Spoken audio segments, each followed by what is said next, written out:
تعالیٰ کے سامنے جھکنا سیکھ جائے، اس کی عبادت کرنا سیکھ جائے، اس سے مانگنا سیکھ جائے۔ ادعوا اللہ، رسول اللہ نے فرمایا ادعوا اللہ وانتم موقنون بالاجابہ۔ ہمارا یہ گلہ شکوہ رہتا ہے، میں دعا کرتا ہوں قبول نہیں ہوتی، میں اتنے عرصے سے دعا کر رہا ہوں اللہ نے قبول نہیں کی۔ اللہ کے نبی نے فرمایا جب اللہ سے دعا کرو ادعوا اللہ وانتم موقنون بالاجابہ، تم دعا ایسے کرو نا اس یقین کے ساتھ کہ میں دعا کر رہا ہوں رب میری دعا کو قبول فرمائے۔ چونکہ چنانچہ والی بات بیچ میں نہ رہے کہ اگر اللہ نے چاہا، جس طرح پیچھے حدیث مبارکہ ہم نے پڑھی کہ اللہ کے نبی نے فرمایا تم اس طرح نہ کہو اگر اللہ نے چاہا تو مجھے یہ کام۔ اللہ کوئی مجبور نہیں ہے، اس کو کسی کی پرواہ نہیں ہے، وہ بے نیاز ذات ہے۔ اللہ کے نبی نے ہمیں یہ بات سکھائی ہے، اس بات کی تلقین کی ہے کہ رب سے جب بھی مانگو بڑے یقین کے ساتھ مانگو، تمہارا یقین بڑا کامل ہونا چاہیے۔ وَاعْلَمُوا أَنَّ اللَّهَ لَا يَسْتَجِيبُ دُعَاءً مِّن قَلْبِ غَافِلٍ لَاهٍ۔ ایک بات رسول اللہ نے فرمائی اور تنبیہ کے لفظ کے ساتھ وَاعْلَمُوا لوگوں کو جان لو، خبردار ہو جاؤ، ایک بات سن لو کہ اللہ ایسے دل کی دعا قبول نہیں کرتا جو غافل اور بے پرواہ ہو۔ بندہ دعا کر رہا ہے، دل اس کا رب کی طرف توجہ کر ہی نہیں رہا، دل اس کا اللہ کی طرف ہے ہی نہیں، بے پرواہی میں بیٹھا ہے اور ویسے ہاتھوں کو اٹھا کے دعا کیے جا رہا ہے، اس کو پتہ ہی نہیں ہے میں زبان سے کیا کہہ رہا ہوں، دل میرا ساتھ دے رہا ہے کہ نہیں۔ اللہ کے نبی نے فرمایا جب تم ایسی دعائیں کرتے ہو رب تمہاری دعا کو قبول نہیں فرماتا۔ دعا کے لیے یقین کا ہونا، یقین کامل کا ہونا ضروری ہے۔ اس لیے میں اکثر کہا کرتا ہوں کہ ہماری مساجد میں نا جو اہل سنت والجماعت کی مساجد ہیں، فرض نماز کے بعد ہم دعا کرتے ہیں، اس کے بعد بھی کرتے ہیں، اور ہم نے یہ سمجھ لیا بس جو ہم نے امام صاحب کے ساتھ دعا مانگ لی ہمارا فرض ختم ہو گیا۔ امام صاحب نے کچھ دعائیں منگوا دی ہیں فرض نماز کے بعد یا اس کے بعد جب ہم سنتیں وغیرہ پڑھ دیتے ہیں جس طرح باقی نمازوں میں، تو اس کے بعد امام نے دعا کروا دی بس ختم۔ اجتماعی دعا کرنا یہ بھی سنت ہے، لیکن انفراداً بیٹھ کے رب کو پکارنا، کھڑے ہو کے رب کو پکارنا، اور کس طرح اللہ تبارک و تعالی نے فرمایا کہ الذین یذکرون اللہ قیاما وقعودا وعلی جنوبہم، میرے بندے وہ ہیں، اللہ والے وہ ہیں جو کھڑے کھڑے بیٹھے بیٹھے اپنے پہلو کے بل ہر حال میں وہ اپنے رب کو یاد کر رہے ہوتے ہیں، ہر حال میں وہ اپنے رب کو پکارتے ہیں، اپنے رب سے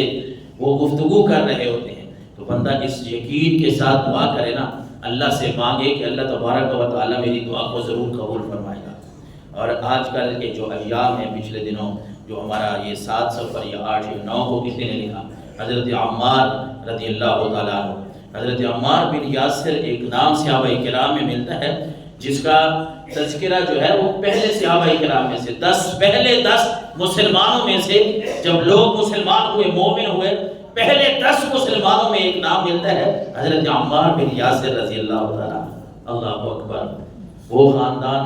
ہمارے اوپر تو تھوڑی سی تکلیف آ جائے نا، بات ہم دعا کی کر رہے تھے، ہم تو ناراض ہو جاتے ہیں، اللہ پہ بھی شکوہ کرنے لگ جاتے ہیں، اتنا عرصہ ہو گیا دعائیں کر رہے ہیں، دعا قبول ہی نہیں ہو رہی، میری یہ مصیبت ٹل نہیں رہی۔ لیکن حضرت عمار بن یاسر، اللہ اکبر، یہ خود بھی، والد بھی اور والدہ بھی، بھائی بھی ایک، جب اسلام قبول کرتے ہیں کافروں نے جتنا ظلم ان کے اوپر ڈھایا نا،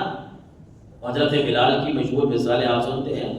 شاید کہ میں کہتا ہوں حضرت عمار بن یاسر کو جتنی تکلیفیں دی گئی ہیں یہ شاید کہ حضرت بلال سے بھی زیادہ ہیں۔ اور ایک دن کسی نے حضرت عمار بن یاسر جب مسلمان ہوئے، بعد میں کسی نے ان کی پیٹھ کو، کمر کو دیکھا نا، وہ قمیض چولا ہٹا کے کوئی جگہ جو ہے وہ بچی ہوئی ہے، جلن سے، سڑی ہوئی جگہ سے کوئی جگہ بچی ہوئی نہیں۔ اس نے پوچھا عمار یہ کیا ہوا؟ عمار کہتے ہیں لوگوں باقی کچھ نہیں ہوا، بس یہ رب رسول کی محبت تھی،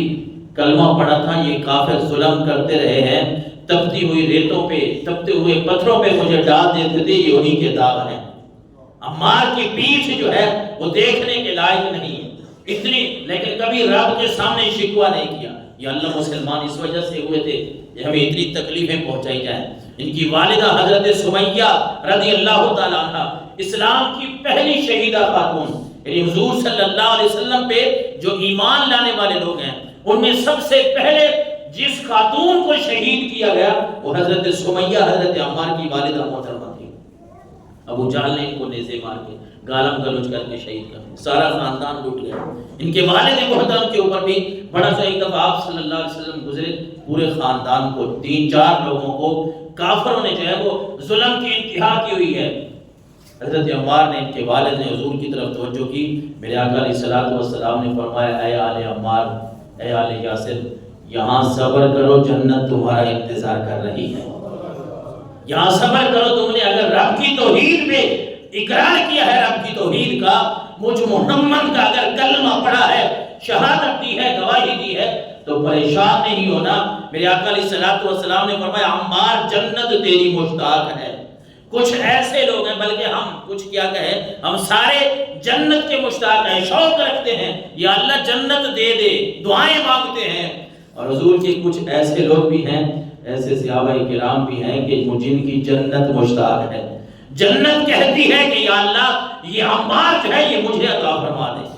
یہ ترمذی شریف کی حدیث مبارکہ کا حصہ ہے، ویسے نہیں کہہ رہا، کریم علیہ الصلوۃ والسلام نے 438 نمبر ہے حدیث، حضور نے فرمایا کہ حضرت عمار ایسے ہیں کہ جنت عمار کی مشتاق ہے۔ اور پھر جس نے عمار سے بغض رکھا، اللہ کے نبی نے فرمایا اللہ جو سمجھ لیں کہ اس نے اللہ سے دشمنی رکھی۔ اور کبھی میرے آقا علیہ الصلوۃ والسلام نے اسی صحابی کے بارے میں، حضرت عمار کے بارے میں فرمایا دعا کتنا اثر رکھتی ہے، جب بندہ رب کا بن جاتا ہے نا، اللہ کا ہو جاتا ہے، پھر اللہ تعالیٰ کیسے اس بندے کی دعاؤں کو قبول کرتا ہے۔ میرے آقا علیہ الصلوۃ والسلام نے فرمایا بہت سارے ایسے کمبل والے لوگ ہیں، کمبل والے، سادے چادروں والے، آج کل کے ماحول میں ہوں گے سادہ لباس والے، سادہ وضاقت والے، جن کو ہم کہتے ہیں ہم تو ایک منہ ہی نہیں لگاتے، ہم کیونکہ ہمارا ایک اپنا سٹیٹس ہے نا، ہم نے اپنے آپ کو بہت کچھ سمجھ لیا۔ اللہ کے نبی نے فرمایا بہت سارے ایسے سادہ لوگ ہیں، کمبل والے، ان کی وضع کرتا، ان کے لباس تو سادہ ہوں گے، لیکن اللہ کے نبی نے فرمایا میں قسم کھاتا ہوں کہ ایسے لوگ جب کسی کام پہ قسم کھا لینا، رب کی قسم، رب ان کی قسم کو پورا فرما دیتا ہے، رب ان کو یہ شان عطا فرماتا ہے۔ اور یہ وہ صحابی ہیں حضرت عمار رضی اللہ تعالیٰ عنہ، حضرت عمار بن یاسر، جن کے بارے میں سرکار دو عالم صلی اللہ علیہ وسلم نے فرمایا کہ یہ عمار وہ ہیں جن سے کہ سر سے لے کر پاؤں تک ایک ایک بوٹی میں، گوشت کے ایک ایک حصے میں، جسم کے ایک ایک عضو میں اس ایمان جو ہے وہ سرایت کر چکا ہے۔ اتنی تکلیفیں سہی، اللہ کو پکارتے رہے، رب کے سامنے جھکتے رہے۔ اللہ کے نبی نے فرمایا یہ عمار وہ ہے جس کے گوشت میں بھی ایمان سرایت کر چکا ہے، ہر جز میں، ہر حصے میں ایمان ہے۔ اور ایک مرتبہ یہ ہوا، انسان ہے، پھر انسانی فطرت ہے، کبھی جو ہے وہ کافروں نے کہا وہ اللہ کا نام لینا چھوڑ دیں، مار رہے تھے، دل میں تو اللہ کا نام تھا، زبان سے کہہ چھوڑ دیا، کافر کہہ رہے تھے، مار رہے تھے، تکلیف۔ جب انہوں نے چھوڑا بڑے پریشان ہوئے، نبی کی بارگاہ میں آ گئے، اے آقا کریم علیہ الصلوۃ والسلام بڑی غلطی کر بیٹھا ہوں،